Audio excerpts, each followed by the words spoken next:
Diksha. Diksha. ನೋಡಿ ಇಲ್ಲಿ hi hello ನಮಸ್ತೆ ಬಂಧುಗಳೇ. ನೋಡಿ ಇವತ್ತು ನಾವು ಹೋಗ್ತಾ ಇರೋದೇ ಒಂದು ಐತಿಹಾಸಿಕ ಟ್ರಿಪ್ ಅಂತಲೇ ಹೇಳ್ಬೋದು. ಜೀವನದಲ್ಲಿ ಒಂದು ಸಲ ನಾವು ಇದನ್ನೆಲ್ಲ ನೋಡಬೇಕಾಗುತ್ತೆ. ಅದು ಎಲ್ಲಿಗೆ ಅಂತ ಅಂದರೆ ನಾವು ಪ್ಲ್ಯಾನ್ ಮಾಡಿರೋದು ಇವತ್ತು ಕೋನಾರ್ಕ್ ಸೂರ್ಯ ಟೆಂಪಲ್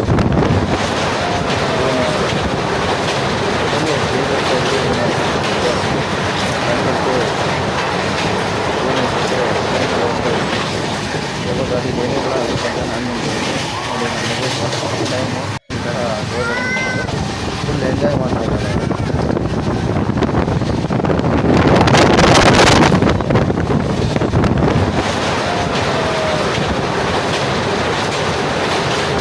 ನೋಡಿ ನಾವು ಭುವನೇಶ್ವರ್ ಇಳಿಬೇಕಾಗಿತ್ತು. ಆದರೆ ಯಾವಾಗ ಹೇಳಿದ್ರು ಬಸ್ ಸಿಗುತ್ತೆ ಬಿಫೋರ್ ಒಂದು ಸ್ಟಾಪ್ ಹಿಡ್ಕೊಂಡು ಈ ಸ್ಟಾಪ್ ಮುಂಚೆನೇ ಬಸ್ ಸಿಗುತ್ತೆ ಡೈರೆಕ್ಟ್ ಊರಿಗೆ ಬಸ್ ಸಿಗುತ್ತೆ ಹೋಗ್ಬೋದು ಅಂತ. ಅದರಿಂದ ನಾವು ಮುಂಚೆನೇ ಇಳಿಯೋಕ್ಕೆ ಹೋಗಿ ನಾವು ಬಂದಿರೋ 25 ಮೆಂಬರ್ಸ್ ಅಡಲ್ಟ್ಸಲ್ಲಿ ಒಂದು 5-6 ಜನ ಟ್ರೈನಲ್ಲಿ ಉಳ್ಕೊಂಡು ಮಿಕ್ಕಿದವರೆಲ್ಲ ಇಟ್ಕೊಂಡಿದ್ದೀವಿ. ಅದರಿಂದ ಒಂದು 5-6 ಜನ ಮಿಸ್ ಆದರೂ ಆ ಟ್ರೈನ್ ಹೋಗ್ಬಿಟ್ಟು ಎನ್ಸಿಲ್ 5 ಮಿನಿಟ್ಸ್ ಟ್ರೈನಲ್ಲೆಲ್ಲ ಇಳಿಯೋಕ್ಕಾಗಲಿಲ್ಲ ನಮಗೆ. ಅದಕ್ಕೋಸ್ಕರ ಅವ್ರು ನಿಂತ್ಕೊಂಡು ಹೋಗ್ತಾ ಇದ್ದೀವಿ. ಲೋಕಲ್ ಟ್ರೈನ್ ಹಿಡ್ಕೊಂಡು ಬಂದ್ವಿ. ನೋಡಿ ಫುಲ್ಲು ಎಲ್ಲ ಕಂಗಾಲಾಗ್ಬಿಟ್ಟಿದ್ದಾರೆ. ನಮ್ಮ ಅತ್ತೆ ಒಬ್ಬರು ಮಿಸ್ ಆಗಿದ್ರು ನೋಡಿ, ಅವರು ಸಿಕ್ಕಿದ್ರು ಫೈನಲಿ. ಮತ್ತು ಇನ್ನೂ ಒಂದು 3-4 ಜನ ಸಿಗ್ತಾರೆ ನೋಡಿ. ಅವ್ರು ಕಳೆದೋದಾಗ ಆಗಿದ್ದ ದುಃಖನೇ ಬೇರೆ, ಸಿಕ್ಕಿದಾಗ ಆಗಿದ್ದ ಸಂತೋಷನೇ ಬೇರೆ ಅಂತಾರಲ್ಲ, ಅದಿದೆ ನೋಡಿ. ಅಳ್ತಾ ಇದ್ಲು ಜೋರಾಗೆ, ಓ ನಮ್ಮಮ್ಮ ಅಂತ. ಇರಿ ಎಲ್ಲಿ ಹೋಗ್ತಾ ಇದ್ದೀರಾ ಇರಿ.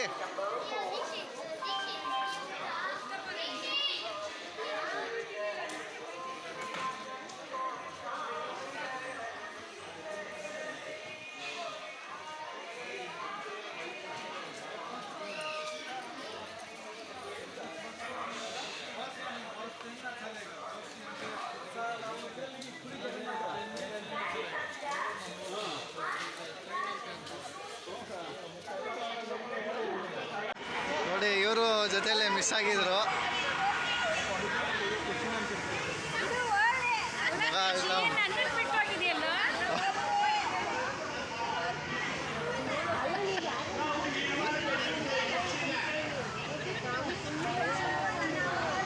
ನೋಡ ದೀಕ್ಷಿ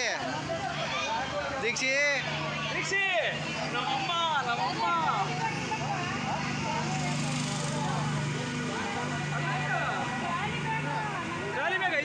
ಎಷ್ಟು 4 ಜನ ಆಯ್ತಾ ನೀವು? 4 ಜನ ಬಿಡಿ.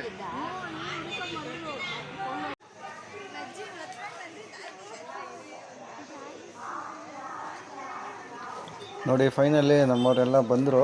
ಈಗ ನಾವು ಲೋಕಲ್ ಟ್ರೈನ್ ಇಟ್ಕೊಂಡು ಪೂರಿ ಜಗನ್ನಾಥ್ ಟೆಂಪಲ್ಗೆ ಹೋಗ್ತಾಯಿದ್ದೀವಿ. ಇದು ಒನ್ ಆಫ್ ದ ಕಡಿಮೆ ಬಜೆಟಲ್ಲಿ ಹೋಗೋ ಟ್ರಿಪ್ ಅಂತಲೇ ಹೇಳ್ಬೋದು. ನೀವು ಯಾರೇ ಟ್ರೈನ್ ಯೂಸ್ ಮಾಡಿದ್ರು ತುಂಬ ಕಡಿಮೆಯಲ್ಲೇ ಆಗುತ್ತೆ. ನಾವೆಲ್ಲ 3 ತಿಂಗಳು ಮುಂಚೆನೇ ಎಲ್ಲ ಬುಕ್ಕಿಂಗ್ ಮಾಡ್ಕೊಂಡಿದ್ವಿ. ಆದ್ದರಿಂದ ನಾವು ಡಿಸೆಂಬರಲ್ಲಿ ಟ್ರಿಪ್ ಪ್ಲ್ಯಾನ್ ಮಾಡಿಬಿಟ್ಟು ಹೋಗ್ತಾಯಿದ್ವಿ. ರೂಮ್ಸ್ ಎಲ್ಲ ಮೊದಲೇ ಬುಕ್ ಮಾಡಿದ್ವಿ. ಒಂದೊಂದು ರೂಮು 1,500 ರೂಪಾಯಿಗೆಲ್ಲ ಸಿಗುತ್ತೆ ನೀವು ಬಿಫೋರೇ ಬುಕ್ ಮಾಡೋದ್ರಿಂದ. ಫೈನಲಿ ನಾವು ಪೂರಿಗೆ ಬಂದು ಇಲ್ಲೊಂದು ಲೋಕಲ್ ವೆಹಿಕಲ್ಸ್ ಮಾಡಿಕೊಂಡು ನಾವು ರೂಮ್ಗೆ ಹೋಗ್ತೀವಿ. ಪೂರಿಲೇ ನಾವು ಹಾಲ್ಟ್ ಆಗ್ತಾಯಿದ್ವಿ.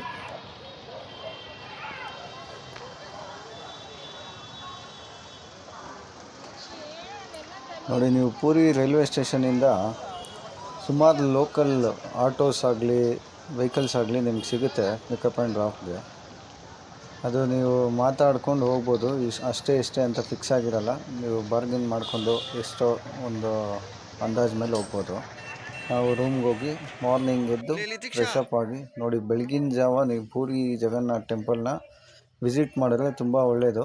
ನಾವು ಉಳ್ಕೊಂಡಿದ್ದು ಹೋಟ್ಲು ತಿಥಲಿ ಪ್ಲಾಜಾ ಅಂದ್ಬಿಟ್ಟು ಹೋಟೆಲ್ಲು ತುಂಬ ಚೆನ್ನಾಗಿದೆ. ಇಲ್ಲಿಂದ 1-2 ಕಿಲೋಮೀಟ್ರು. ಪರ್ ಹೆಡ್ಡು 20 ರೂಪೀಸು ತೊಗೊಳ್ತಾರೆ ಆಟೋದಲ್ಲಿ ಟೆಂಪಲ್ಗೆ ಹೋಗೋದಕ್ಕೆ. ನೋಡಿ ನಾವು ಆಟೋಲ್ಲಿ ಹೋಗ್ತಾಯಿದ್ದೀವಿ. ಬೆಳಗಿನ ಜಾವನೇ 7:30 ಆಗಿತ್ತು ಹೋಗ್ತಾಯಿದ್ದೀವಿ.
ನೋಡಿ ಇಲ್ಲಿ ಈ ಕಾಣಿಸ್ತಾ ಇರೋ ಸ್ವೀಟ್ಸ್ ಏನಿದೆ ಇದೇ ಪುರಿ ಜಗನ್ನಾಥ ಟೆಂಪಲಲ್ಲಿ ದೇವ್ರಿಗೆ ಅಂತ ಇಡ್ತಾರೆ. ಇದನ್ನೇ ಪ್ರಸಾದನವಾಗೂ ಸ್ವಲ್ಪ ಸ್ವಲ್ಪ ಕೊಡ್ತಾ ಇರ್ತಾರೆ.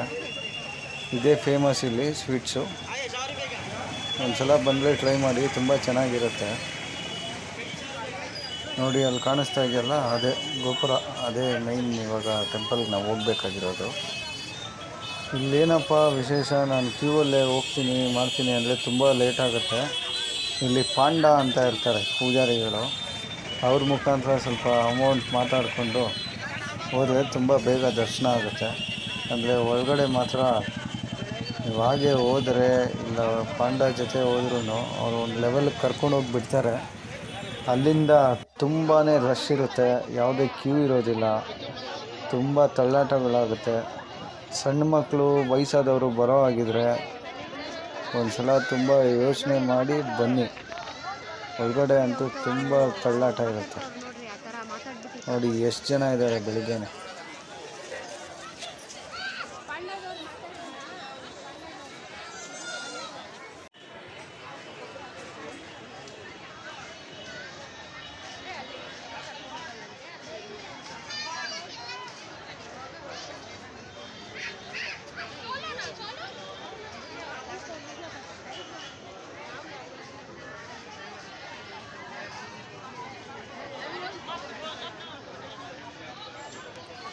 ನೋಡಿ ಇಲ್ಲಿ ಬಂದಮೇಲೆ ಮೊಬೈಲ್ಸು ಏನಾದರೂ ತಿನ್ನೋ ಐಟಮ್ಸ್ ಇದ್ದರೆ ಎಲ್ಲ ಇಲ್ಲಿ ಲಾಕರಲ್ಲೇ ಇಟ್ಬಿಟ್ಟು ಹೋಗಬೇಕಾಗತ್ತೆ. ನಾವು ದರ್ಶನ ಮುಗಿಸ್ಕೊಂಡು ದೇವ್ರದ್ದು ನೆಕ್ಸ್ಟು ಹೋಗಿದ್ದೆ ಬೀಚ್ಗೆ. ಬೀಚಲ್ಲಿ ತುಂಬ ಎಂಜಾಯ್ ಮಾಡಿದ್ವಿ, ಆಟನೇ ಆಡಿದ್ವಿ. ಆಟ ಆಡ್ಕೊಂಡು ಹೋಗಿ ರೂಮಲ್ಲಿ ರೆಸ್ಟ್ ಮಾಡಿ ನೆಕ್ಸ್ಟ್ ಡೇ ಪ್ಲ್ಯಾನ್ ಮಾಡ್ತಾಯಿದ್ವಿ. ನೆಕ್ಸ್ಟ್ ಡೇ ಒಂದು ಬಸ್ ಮಾಡಿಬಿಟ್ಟು ನಾವು ಹೋಗಿದ್ದೆ. ಒಂದು ಆಂಜನೇಯ ಟೆಂಪಲ್ ಸಿಗುತ್ತೆ ಕೋನಾರ್ಕ್ ಸೂರ್ಯ ಟೆಂಪಲ್ಗೆ ಹೋಗೋಕ್ಕೆ ಮುಂಚೆನೇ, ಅದನ್ನು ನೋಡಿಕೊಂಡು ಕೋನಾರ್ಕ್ ಟೆಂಪಲ್ ನೋಡ್ತೀವಿ. ನೋಡಿಬಿಟ್ಟು ಭುವನೇಶ್ವರ್ ಹಾಲ್ಟ್ ಹಾಕ್ತೀವಿ. ಇದು ನಮ್ಮ ಪ್ಲ್ಯಾನ್ ಆಗಿರುತ್ತೆ ನೆಕ್ಸ್ಟ್ ಡೇ. ಬನ್ನಿ ಏನೇನೆಲ್ಲ ಆಗುತ್ತೆ ನೋಡೋಣ.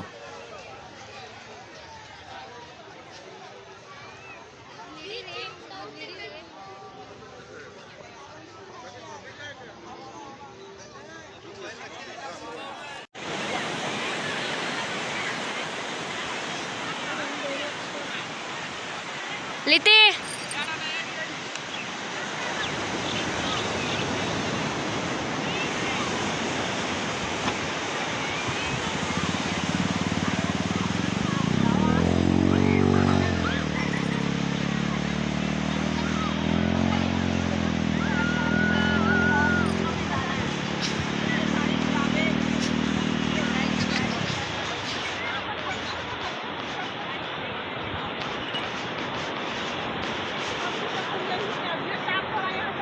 ಲಿತಿಮಾ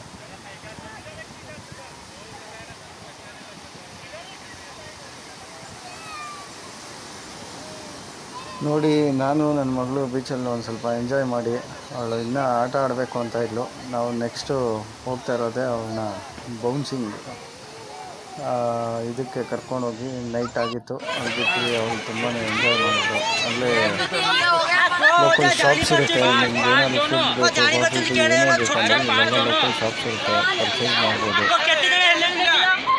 ಎಲ್ಲ ಬಂದು ವಿಸಿಟ್ ಮಾಡಿ. तुम आ जाओ बड़ा प्लान को चर्चा हाँ बड़ा प्लान को चर्चा आ जाओ बेटा। क्या हुआ? बड़ा नहीं ओ दो वो तो आड़ो आ जाओ ये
ಭುವನೇಶ್ವರ ಊಟ ಮಾಡ್ಕೊಂಡು ಹೋಗೋದಾ ಇಲ್ಲ ಹಂಗೆ ಹೋಗೋದಾ?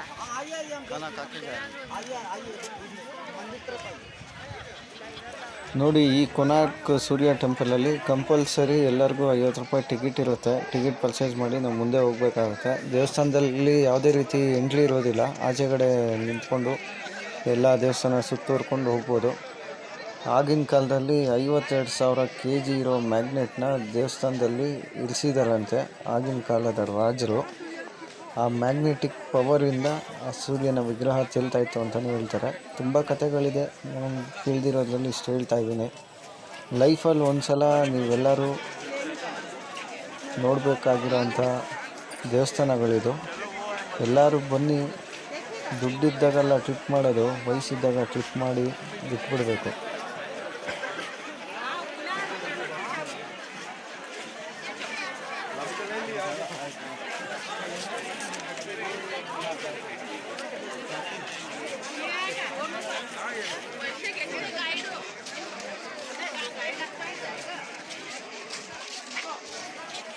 ನೋಡಿ, ನಾವು ಸೂರ್ಯ ಟೆಂಪಲ್ ಮುಗಿಸ್ಕೊಂಡು ಬಂದಿದ್ದೆ ಭುವನೇಶ್ವರ. ಇದರಲ್ಲಿ ನೆಲೆ ನಿಂತಿರೋದು ಈಶ್ವರ ಮತ್ತು ನಾರಾಯಣ ಅಂತ ಹೇಳ್ಬೋದು. ದೇವಸ್ಥಾನ ಅಂತೂ ಏನು ಸಕ್ಕತ್ತಾಗಿದೆ ಗೊತ್ತಾ, ತುಂಬ ಚೆನ್ನಾಗಿ ಕಟ್ಟಿದ್ದಾರೆ. ನೋಡಿ ಎಷ್ಟು ಚೆನ್ನಾಗಿದೆ ಗೊತ್ತಾ ದೇವಸ್ಥಾನ. ನೋಡಿ, ಇದನ್ನು ಮುಗಿಸ್ಕೊಂಡು ನಾವು ಅಲ್ಲೇ ಫೇಮಸ್ ಆಗಿರೋ ಕೇವ್ ಅಂತಾರೆ, ಗುಹೆ, ಆ ಪ್ರದೇಶಕ್ಕೆ ಬಂದ್ವಿ. ನೋಡಿ, ಇದೇ ಆ ಕೇವ್ ಅನ್ನೋ ಸ್ಥಳ. ಆಗಿನ ಕಾಲದಲ್ಲಿ ಪಾಂಡವರು ಅವರೆಲ್ಲ ಇದ್ದಿದ್ದು ಸ್ಥಳ ಅಂತ ಹೇಳ್ತಾರೆ. ನೋಡಿ, ಬೆಟ್ಟದ ಮೇಲೆ ಎಲ್ಲ ಗುಹೆಗಳು ಮಾಡಿಟ್ಟಿದ್ದಾರೆ. ಆಗಿನ ಕಾಲದಲ್ಲಿ ಪಾಂಡವರು ಇದ್ದರು ಅಂತಾರೆ. ಆಪೋಸಿಟಲ್ಲೇ ನಿಮಗೊಂದು ಜೈನ್ ಟೆಂಪಲ್ ಕೂಡ ಇದೆ ಬೆಟ್ಟದ ಮೇಲೆ. ಇದೆಲ್ಲ ಲೈಫಲ್ಲಿ ಒಂದು ಸಲ ನೋಡಬೇಕು, ತುಂಬ ಚೆನ್ನಾಗಿದೆ.